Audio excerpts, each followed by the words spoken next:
Hello and welcome to DNet, the Disability Network. I'm Bill McQueen. And I'm Ming Wong. As Canadians, we've come to expect consistent healthcare and social programs from province to province. But lately, there's been a lot of news coverage about the efforts of many provinces to wrest more control of those programs from Ottawa. The argument has been made that this increases opportunities for innovation at the local level. But many people with disabilities are concerned that such a move will erode national standards and ultimately could lead to great steps backward. We'll hear some of their arguments later on in today's program. We'll also meet an actress with Down syndrome who's changing attitudes through her work. First, here are some highlights of disability stories from the last few weeks. The number of people who have asthma has been increasing steadily over the last 10 years. Prince Edward Island has the highest incidence in the country. Researchers are trying to find out why. Sally Pitt reports on their progress. My Valentine answered Betty. Meet the Kirkpatrick kids. Kathy, Blow hard. Stand up straight. Debbie, Oh, that's good. Sarah, and Andrew. All four have asthma, and it's gotten so bad over the years that all four have been admitted to hospital at one time. Andrew's asthma was so bad the Kirkpatricks had to move from Bonshaw into Charlottetown 6 years ago. When Andrew has an attack, they have just minutes to get him to the hospital. Then Betty. Perfume, cigarette smoke, and food additives can aggravate their breathing problems and trigger attacks, but no one knows what causes their asthma. Connie Kirkpatrick believes it's something in the island environment. We've traveled with our children, and once we leave the island, our children are great. And we've gone down to Florida, which is, the climate is damp, but they don't seem, to fill up or need as much medication when we're away. So, it's got to be something. PEI's hospital admissions are 3 times the national average, and researchers are anxious to find out why. They've ruled out pesticide spraying. It peaks in the summer when hospital admissions are at their lowest. They thought pollens from trees and grasses might be the culprit, so a couple of years ago, researchers used a special machine to collect air samples in Charlottetown and Summerside. The results are back, but it's not what they thought. They found out pollen levels are at their highest in the late spring, when hospital admissions for asthma actually drop. We haven't discounted the fact that pollens may have some effect or may have some relationship to asthma, but there isn't any very strong evidence from this study. So the search continues. In spite of a lot of work which we have done in the last 5 years, it seems that we're just moving from one thing to another in trying to find the cause. And Next, Sweet wants to study pollution levels, dust mites, and even the weather. The cause of asthma still remains a mystery. Finding out the answer can't come soon enough for Connie Kirkpatrick and her family, and the 800 other islanders admitted to hospital every year for asthma. Sally Pitt, CBC News, Charlottetown. A new disability organization has been formed in Ontario to make the province barrier-free by the year 2000. ODAC, which stands for Ontarians with Disabilities Act Committee, drew a large crowd in Toronto this week. The committee announced it would be organizing to ensure that Ontario election promises are fulfilled. A number of progressive Conservative, New Democratic, and Liberal members of provincial parties, including Premier Mike Harris, promised they would help to develop and pass an Ontarians with Disabilities Act. Spokesperson David Lepofsky said ODAC was undertaking the community campaign because many barriers from the past were lingering on. He said without the act, there was a potential for Ontario to become even more inaccessible in the future than it is now. For people who have food allergies, eating can be an anxious exercise. Food labels are meant to reduce the anxiety. But how effective are they? Terry Goodmanson reports from Regina. 4-year-old Benjamin McKay loves to eat, but he has food allergies. And when his friends have cookies and ice cream, he has Carrot sticks, not cow's milk or goat's milk. And no soya. Sounds simple. Just don't have any milk or soya. But it's not that easy. About a month ago, he had a trace. There was a trace in a whole box of cereal, and he had a bowl full, and he reacted for a week. Some foods don't have to list any ingredients.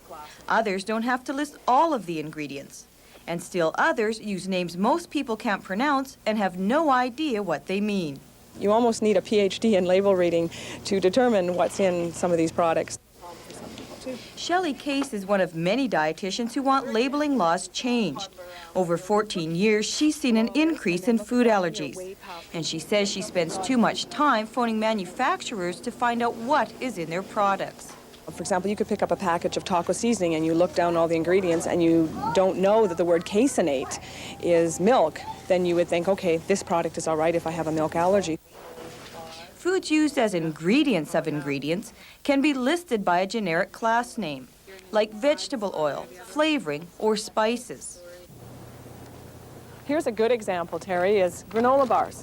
Let's take a look. Well, first of all, some type of milk ingredients here. Secondly, there's a vegetable oil, but they don't tell us what the source is. And then look at this, may contain traces of peanuts and or walnuts, even though there's nothing listed on the ingredient. Fatal reactions to peanuts have prompted changes to regulations. Now peanuts and peanut oil, even traces, must be listed by law. Other people, they may not have life-threatening allergies, but they have food intolerances and can cause symptoms that can make life very difficult, such as diarrhea and vomiting, hives, headaches. So a person wants to know whether they should or should not eat a product. Right now, it's often just a guessing game. Even when you think you found a product you can trust, think again.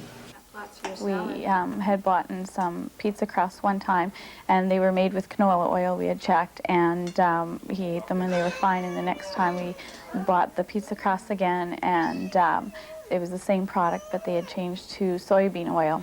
I've called the companies, different companies myself, and have asked them about it, and they say it's just the expense of the oil at the time. So watch for those. McKay was confused and discouraged by ingredient names. She had no idea that milk could be listed under 8 different names. Not only did she need to figure out the terminology, but after eliminating so many foods from her son's diet, she wanted to be sure he was still getting proper nutrition. So she turned to Case for help. The good news is they are actually in the process of making a major overhaul to the food and drug and labeling regulations. And we're hoping that, when they recognize the magnitude of the problem, they will move the regulations forward a little faster. But until that happens, people like Jennifer McKay have to learn the hidden things that set off food allergies and read every ingredient on every label every time they shop.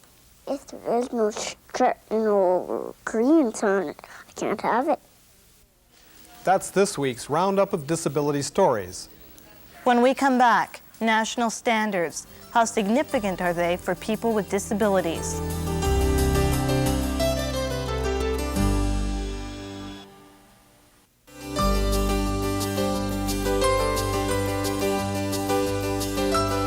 This program is brought to you in part by the Royal Bank of Canada, serving Canadians for 126 years, one customer at a time. 2 weeks ago, officials from around the world gathered in Winnipeg for the Winter Cities Conference. They were there mainly to explore problems associated with living in colder climates. People with disabilities also got together. They too were supposed to discuss similar issues, but they felt there was a more pressing issue that had to be discussed. The federal government is making sweeping changes to the way it provides support to the provinces to pay for social programs. And these changes could have a profound effect on people with disabilities. You could hear it everywhere you went in Alberta. Alarm bells were going off all over as a sense of dread rippled across the province as the impact of cuts to health services sank in. In northern New Brunswick, where unemployment is high, 2,500 took to the streets to protest against cuts to their benefits. That new rule makes BC the first province to throw out the principle of universal access. People are protesting across the country, protesting about provincial cutbacks and policy changes. Provincial cuts are beginning to affect the way programs such as healthcare and education are delivered in all provinces. The social safety net is changing. And the direction of these changes has become a major concern for people with disabilities. Many need the support of social programs to assist them in their day-to-day lives. For the past 30 years, the federal government has funded the province's social programs through the Canada Assistance Plan, or CAP. Under this agreement, the federal government paid 50% for provincial social services. The province then picked up the other half. In order to ensure that they would get money from the federal government, the provinces were expected to maintain certain standards. For example, a person living in Ontario could expect to get similar support to a person in British Columbia. But all that is about to change. A new way of transferring funds is about to replace CAP. Called block funding, the federal government will transfer payments to the provinces in lump sums. Then the provinces decide which social programs get funding. There's a real possibility that the provinces will have more power to decide which programs receive money. Now there's a concern that this fragmentation of standards across the country will affect people's lives. A person now living in Ontario may have access to very different programs than someone in BC. Any current disparities between the provinces will also widen further. This issue was the main topic of discussion when people with disabilities gathered in Winnipeg for the Winter Cities Conference. It was an opportunity to meet and look for solutions. In the past, the social service money was in one area, health was in another, education was in another. And now there's a competition from those three areas for the same funds. So if there's a real need for education in one province, it may be that the social programs will be lowered or cut. Without national standards, many disabled people will have their needs met or not met based on simple geography. For instance, in Ontario, if you need a wheelchair, it may take you up to 6 months to get it, but there is an assistive device program that will cover the cost of that chair. If you're in Nova Scotia, there is not.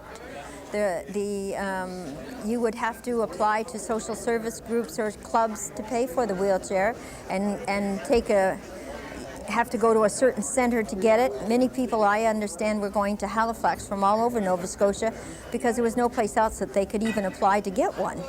I've been a long-time client of home care for an immune system disorder. And right now, it was funny because after the past 3.5 years, I've been on home care visiting nurses coming into my house and administering chemotherapy injections. For 3.5 years, they said that they had all these rules and regulations that they couldn't touch this toxic drug. They would wear uniforms, an apron, the gloves. Some would wear a mask. Some would wear goggles because it's a very dangerous substance to get on your body. And right now, suddenly with the cuts in Ontario, suddenly all the rules have changed. There are no rules. They're saying, Tracy, you can now administer your own drug. Here you go, here's a needle. Suddenly everything has changed. But how quickly are national standards changing? And what should average Canadians and government be thinking about? Everybody's facing this, and let's say in Ontario, for example, they're saying, we're not going to touch the pension checks of people with disabilities. We're not going to cut them, but they're cutting all the services around the individual. They're cutting the homemaking, they're cutting the nursing support, they're cutting supports for employment and education. I mean, it's everywhere. Well, I think as an individual, you should call your member of parliament. You should talk about the necessity for standards. You should talk to other disabled persons and educate them about the need for it. You should talk to anybody in the media that will listen to you. We want to maintain a certain quality of life, but we don't want it to bankrupt the nation. So arguments that lay out how quality of life and quality services can be maintained without bankrupting, I think would be very popular. It's my frustration is that I don't think that people have really looked at it from that perspective. People have simply looked at it as a budget item, and some budget items have to go and some can stay, and they're not evaluating the whole system and the impact of what those decisions ultimately are going to make. So they're kind of cutting off their nose to spite their face. We'd like to know what you think. How important are national standards? What should government and other Canadians be doing to ensure that they're maintained? We'd also like to know if you've been affected by changes taking place in your province. Write to us. Our address is coming up at the end of the program. When we return, Robert Latimer granted an appeal, and Tracy Latimer remembered.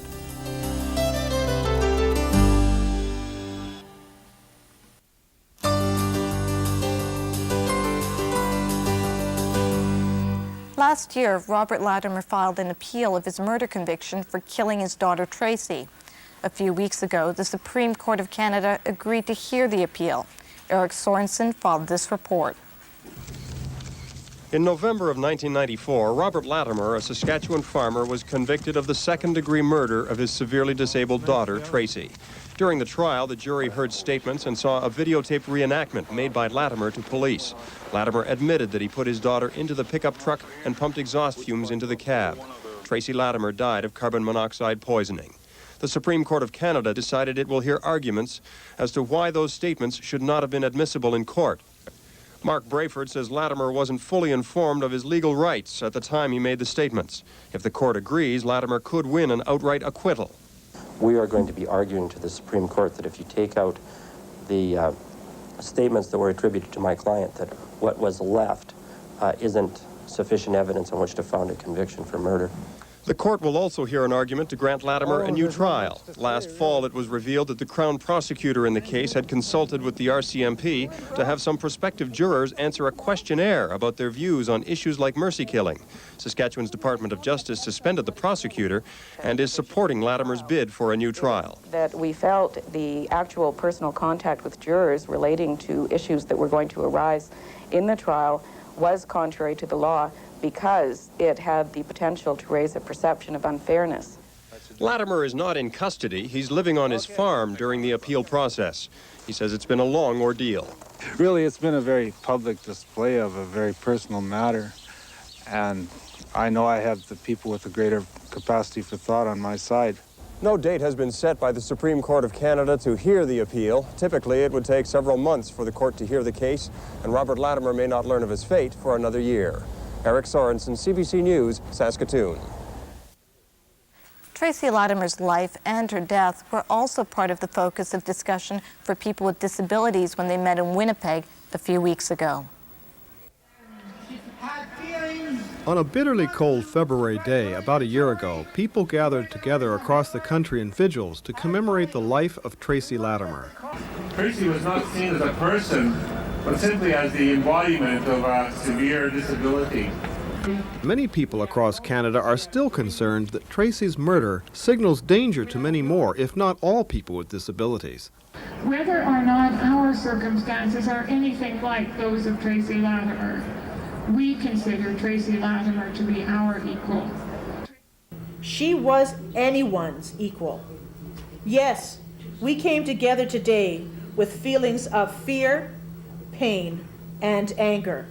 And now we bring all of our strength, all of our courage, and all of our insight to this moment in the history of disabled persons in Canada. When people met in Winnipeg 2 weeks ago, they held a memorial meeting. Like last year, they celebrated Tracy Latimer's life and recalled her death. A crime that must be met with the full force of the law. So that's why we're here. The Council of Canadians with Disabilities is publishing a book which will celebrate the life of Tracy Latimer. They hope it will help reveal Tracy's real humanity to the general public. We all know we're not confined to wheelchairs, we're confined to attitudes and architectural barriers. She could hardly move, she could not speak, she could not feed herself. Who suffered from a severe form of cerebral palsy. The memorial observers believe the media never portrayed Tracy Latimer as a whole person, and even widened the gap in understanding. Robert Latimer said, "I don't know why this has to be such a public issue. It was a personal issue." So I wanted to just say that was significant to me, because it reminds me of what has happened in the women's movement, where for years it was okay to rape and batter women because you owned them. And I think these kind of stories can help them to understand that our life's worthwhile and that they shouldn't even let it enter their head to follow the same practices that he did. I really like the idea of trying to find a way of printing this book in a way that might end up appearing on Cole's bookshelf. We are in harmony with Tracy, that she's still alive amongst us. Many individuals at this year's vigil in Winnipeg noted that Tracy attended school each day. She laughed, she enjoyed watching hockey games and sitting around family bonfires. They say that the real Tracy was never seen by the public because of the way the media portrayed her life. We'll be back in a moment.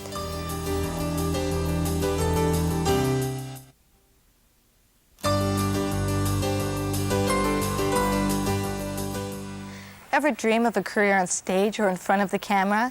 Dionne Poole has, and she's on her way to making that dream a reality. Deborah Goebel joined her at rehearsal in Vancouver. Jody, look at Dionne Poole wants more than anything to be an actress. The kind of actress that inspires her audience, the kind that is admired. I was wrong too. My main goal is to star in a movie. To star in a movie? Yeah, a Hollywood movie. And yet Dionne knows it won't be easy. Yeah, exactly. I have Down syndrome. Down syndrome, a condition 1 in 700 babies are born with. I know, you don't want to talk about it. But Dionne isn't going to let it get in the way of her acting career. In Breeding Doubts, she plays Jody, the sister of a pregnant woman faced with the possibility that her unborn child could also have Down syndrome. It's not a negative thing, Downs. We might look different, but yes, we are still human, and we're treated as human. I think Jody is learning how to grow up, and she said, no, it's not that she's learning how to grow up, is that she is grown up and people are not treating her like an adult. And she was right. Like, she taught me. I will not be typecast. I won't be able to play any character that comes up. It's not fair. We've just been through this. Dionne is definitely her own woman. She's extremely determined. She knows what she wants. Deborah Goebel, CBC News, Vancouver. That's our show for this week. Remember, we'd like to hear from you. Write to us with your comments and story ideas. I'm Ming Wong. And I'm Bill McQueen. See you again next week. You can write to us at Disability Network, CBC, Box 500, Station A, Toronto, M5W1E6. That's Disability Network, CBC, Box 500, Station A, Toronto, M5W1E6. You can fax us at area code 416-205-3399. This program is brought to you in part by the Royal Bank of Canada, serving Canadians for 126 years, one customer at a time.